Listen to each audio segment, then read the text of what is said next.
Good afternoon. How are you? Why God do I have to go after the poet? Andy, thank you. Is it just me? He's like losing clothes as the day goes on. Is he wearing less?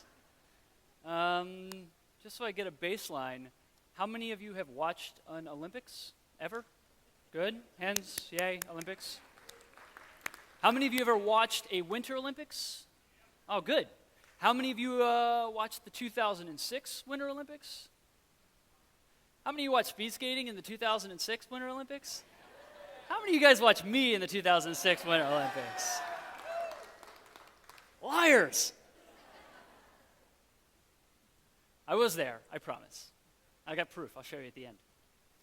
My name is Joey Cheek. I was a member of the 2002 and 2006 Olympic teams in the sport of speed skating. I grew up in North Carolina, not too far from here in the grand scheme of things. And I grew up in a place where, in the early 90s, where inline speed skating was very popular. We had a friend of mine in the neighborhood that I grew up in who was on a speed skating club. And if you've ever been to North Carolina, you'll know if we can put wheels on it, we will race it. And he and I convinced my mom that I should join the speed skating club because for like $2 once a week, I could go and skate the session afterwards and be out of her hair for a couple hours. A few years later, I saw the 94 Olympics. I'd been a U.S. junior champion on inlines, and I watched the 94 Olympics, and I watched a guy named Dan Jansen win a gold medal for the U.S., and I saw a guy named Johan Olaf Kost, this Norwegian guy, win 3 gold medals for Norway, and I was blown away. I said, this is the thing I have to do. This past Christmas, I was home. My Olympics, if you're quick with the math, was 7 years and about 3 weeks ago was the day I won the Olympic gold medal. And this Christmas, I was home visiting family. And my brother, who's also an inline skater, wanted me to find one of my skin suits because he was going to go try ice skating just for fun. He's doesn't want to do it for a living, but he wanted to go out there. And so I had a box at the house. Don't you love it when your anecdotes come to life? And I started digging through this box because I wanted to find some stuff for him. And I dug and I started unburying all these memories. I took out this jacket, which was in this box. And I was like looking through this stuff and I put it on because I hadn't worn any of it. I hadn't done any of this stuff in years. I left skating. I've done it a dozen times since that last Olympic race, give or take. And I started pulling out stuff, memories. And I started thinking about what that experience was like. Just a quick primer for those of you who don't know, I compete in lawn track speed skating. We skate on a 400-meter oval. I don't do short track. That's where everybody races. It's that guy with the thing. I forget his name.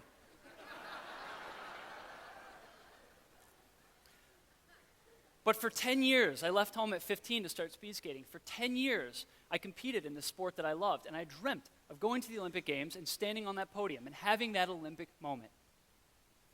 I pulled out these skates. I used to race. The 500 meters was the race I won the gold medal in. I competed, I raced it in 34.82 seconds. My Olympic moment, this one was 34 seconds. We trained 7-8 hours a day, 6 days a week, 11 months a year, 4 years per quad. I competed in through 3 quads, so nearly 12 years, all for 34 seconds of competing. So I'm excited. The reason I was excited, because as I dug through this box, I kept tearing through these memories. And I found my skin suit for my brother.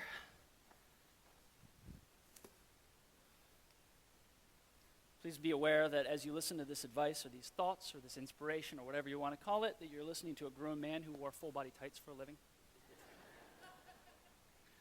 But I found something that made my hands shake, and they still kind of shake a little bit, and this is what I wanted to talk to you about today. For 10 years as I competed, I kept journals. The reason I kept journals, in fact, was because one of my first ice coaches told me that Johan Olaf Kost, the Norwegian guy who won all the gold medals, kept journals every day of his life. Turns out that's not true. He told me years later. But I kept journals. And I hadn't looked at this in 7 years, and I pulled it out because I wanted to see what it was that I wrote. The amazing thing about the Olympics, and it happens to us too, the Olympians that you guys see on TV, you see us almost like fully grown, like Athena springing from some Greek god's head, right? We just always existed this way. We show up 4 years and we're gone. You never see us again. But for that one day, we're really good at something. But it was this massive 10-year journey. And this was the culmination. And I was excited because I wanted to look and see what I was actually thinking. Neuroscience tells us that our memories are often shaped differently as we get farther and farther away from the event, and we begin to remember the things that we thought happened. So I was excited because I wanted to see how I felt and what I was thinking, and if I was confident. And on the first page, May 8th, 2005, in 10 months, I will win an Olympic gold medal because I work harder and smarter than anyone else on earth. That's legit, it's what it says. Well, hell. There's 2 points I want to talk about in trying to create this moment. And I'm for the sake of not having any way better to describe it, I'm going to call it the brain and the heart. This journal kind of chronicles both of these. The thing about athletics that I found in my sport, in speed skating, is that for those 34 seconds, you have to be better than anyone has ever been in the entire history of the world at this one thing. When I skate that 400-meter track, when I skate those 500 meters, we have a speed just a little over 42 miles an hour. The difference between first place and third place is usually 2 or 3 hundredths of a second. The difference between first place and 10th place is usually about 15 hundredths of a second. The difference between first place, 20th place is about 3/10 of a second. That's all that separates. They did not invite the 20th place guy to come speak with you guys today. So these moments really matter. And we often wonder, how do these athletes really matter? How do these athletes pull this off? The real trick is on the day that you really are supposed to perform, the thing that you're supposed to do, it doesn't matter. It's already done. You've already accomplished what you're going to accomplish. The only thing you can do at that point is mess it up. Not particularly motivating. That doesn't make the NBC highlight reel. The real work, the real challenge is preparing yourself so that when you get to that moment, when you have that day, every single bad habit that you could possibly take over your animal brain, you've trained the opposite of. I could pick any day. I marked a few. I'll just grab one at random because it doesn't really matter. Good hard week of training, August 7th, 2005. I did all my workouts strongly. Even though I trained hard in some ways, I feel like I went backwards. Knees started getting better. I was having some knee pain. I want to be physically stronger I've ever been. I can do this. I need technical and physical goals. Physical goals, technical goals. Here, low. Low, low, low, low, low. Back round, hips level. Build with the recovery. What day is this?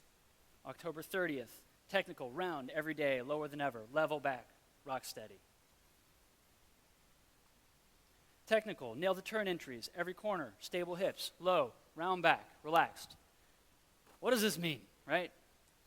Speed skating, we're racing, and when we do it right, it looks effortless, right? It's glorious. We're low, it's cat-like, and we spend hours and hours doing drills like this so that we're perfectly aligned every time you do a step.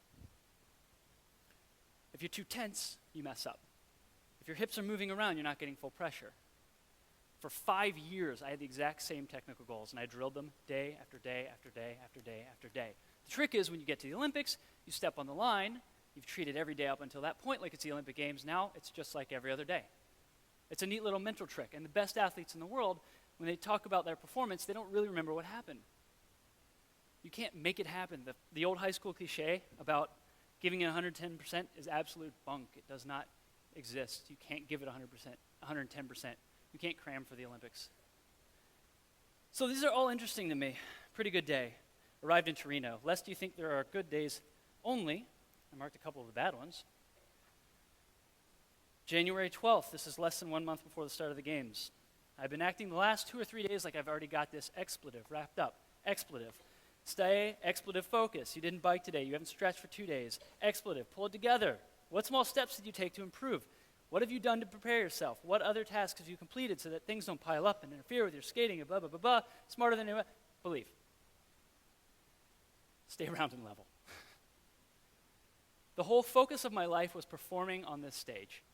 And I'm happy to say that when I got to the stage, I performed. I won an Olympic gold medal. Now, Andy mentioned just briefly the stuff I got to do afterwards. We're given an Olympic bonus, and after my race, when I won, I got to go and have this press conference, and I sat in front of a group of people, not as big as this room, but reporters from around the world. And as I've been traveling and competing, I began to realize something else, and this is what I think the heart of having that Olympic moment is. It is the most glorious, beautiful, brilliant thing in the world to be able to step onto the field of play and for 1 second, 34 seconds, be the best in the world at something. I still get goosebumps, and that's what motivated me and drove me for 10 years of thinking of these same goals over and over and over again. But at the end of the day, it just ain't that important. It really isn't that important whether or not I can skate fast in circles. I think it's a great metaphor, right? Like I spent my life trying to be as absolutely good as possible at going nowhere really fast. And the truth of the matter is, almost nothing is really that important. For me, the important thing, the amazing thing, was that I had the chance, and this is the glory of the Olympics, if there is such a thing. I had the chance and the resources and the backing up of my family, my friends, my countrymen, my team, so that I had that chance. So when I stepped in front of that podium after giving my performance on the field and after our blood testing and all these things for doping control, I got to speak to these reporters, and I said, I know what you want to do. You want to do the Olympian does good, kid from North Carolina makes it in the games. But I don't want to talk about it. I want to talk about something else.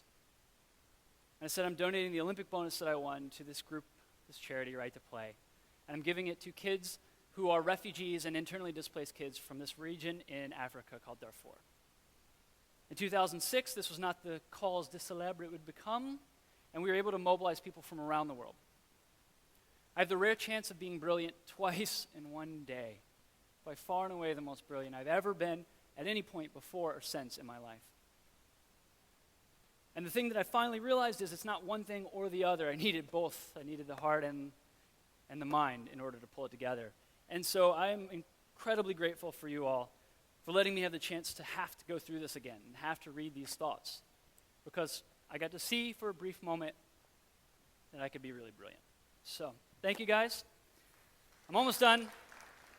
By the way, when you're really good at speed skating, that one meet they throw every 4 years, and you get to wear the tights and go really fast in circles, you have a great day, they give you one of these. So. Thank you, sir. Thank you.